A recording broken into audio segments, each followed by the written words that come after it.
السلام علیکم۔ موجودہ صورتحال جو ہمارے ملک بھارت میں ہوئی ہے تو ہم جمیع خدام خواجہ حضور غریب نواز رحمۃ اللہ علیہ اجمیر شریف سے ایک پیغام دینا چاہتے ہیں مسلمانوں کو کہ سویدھان کے دائرے میں رہ کے اپنی آواز بلند کرنا سیکھیں، اور جو بھی کبھی بھی دین و ملت کے معاملات ہوئے ہیں، چاہے وہ ناموس رسول کا معاملہ ہو صلی اللہ علیہ وآلہ وسلم یا اہل بیت اطہار کا، بارگاہ حضور غریب نواز سے ہمیشہ آواز اٹھی ہے۔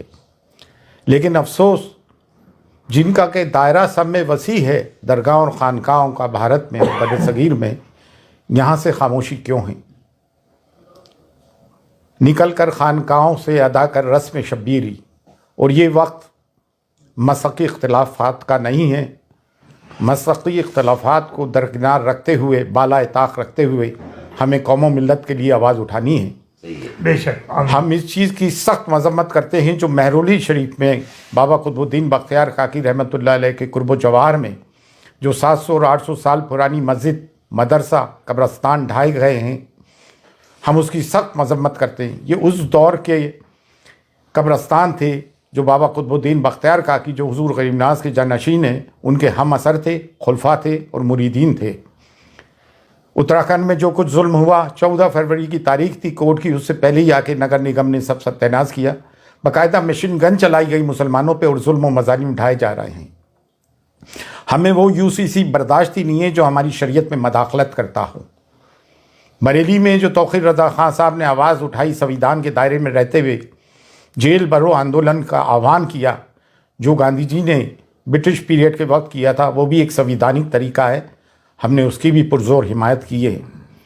اور مفتی سلمان اظہری صاحب کو جو بندی بنایا گیا، ان پہ کیس لگایا گیا، ایسی انہوں نے کون سی بات کر دی تھی، اور ATS کو اس میں حائل کر دیا گیا۔ جب بھی کوئی مسلمان کوئی اپنے حقوق کی آواز اٹھاتا ہے، اپنے پہ ہو رہے ظلم کی آواز اٹھاتا ہے، تو اس کے تار پاکستان سے یا کسی بھی ٹیررسٹ آرگنائزیشن سے جوڑنے کی کوشش کی جاتی ہے۔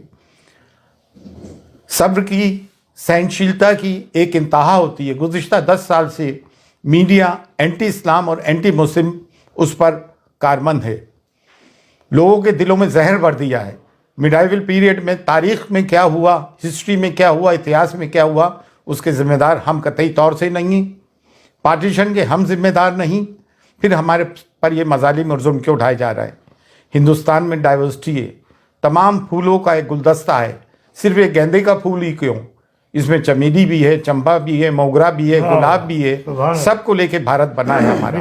سویدھان ہمیں حق دیتا ہے، اور اب کوئی بھی نگر نگم کا ہی بلڈوزر غیر قانونی طور سے ہمارے گھروں کو بلڈوز کرتا ہے تو سب کے سب میدان میں اتر کے آؤ اور سویدھانک طریقے سے اپنے لوگوں کی حفاظت کریں۔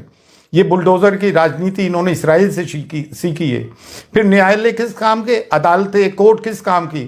اگر تمام کام نگر نگم اور پولیس کر لے گی تو پھر عدالت کس کام کی؟ عدالتوں سے جو فیصلے آ رہے ہیں قانون کی روح سے نہیں آ رہے ہیں بلکہ آستھا کی روح سے آ رہے ہیں۔ تو اب مسلمان جائیں تو کہاں جائیں؟ اب درگاہ اور خانقاہ جن کا کہ سب میں بڑا گہوارہ ہے، جس کی بھارت میں سب میں زیادہ فالوئنگ ہے، آپ لوگ آواز کیوں نہیں اٹھاتے ہو بھائی؟ بارگاہ غریب نواز جو کلیدی درگاہ ہے، جب یہاں سے آواز اٹھ رہی ہے تو آپ لوگ بھی آئیں اور کھل کر اپنی آواز اٹھائیں۔ یہ نہ سوچیں کہ میں خاموش رہوں گا تو بچ جاؤں گا، نہیں، یہ ہم پہ یلغار کر دیا گیا ہے، اور سویدھان ہمیں حقوق دیتا ہے کہ ہم اپنی بات کو سویدھان کے دائرے میں رہتے ہوئے ڈیموکریٹک طریقے سے آواز اٹھائیں۔ آج حضور غریب نواز کی درگاہ تک بھی بات پہنچ گئی ہے، حضور غریب نواز کی شان میں گستاخیاں ہو رہی ہیں، ہمارے نبی کریم صلی اللہ علیہ وآلہ وسلم کی شان میں گستاخیاں ہو رہی ہیں۔ کب تک مسلمان برداشت کرے گا؟ اور اگر مسلمانوں کی عبادت گاہوں پہ بلڈوزر چلنے کے بعد بھی مسلمان چپ ہے تو اس سے بڑھ کے مرداری کیا ہوگی؟ لیکن الحمدللہ اب مسلمان جاگ گیا ہے، ہم سب جاگ گئے ہیں۔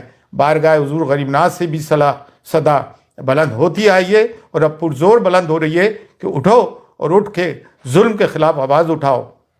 اگر اپنے آپ کو حسینی کہتے ہو اور ظلم کے خلاف آواز بلند نہیں کرتے ہو تو تم کیسے حسینی ہو؟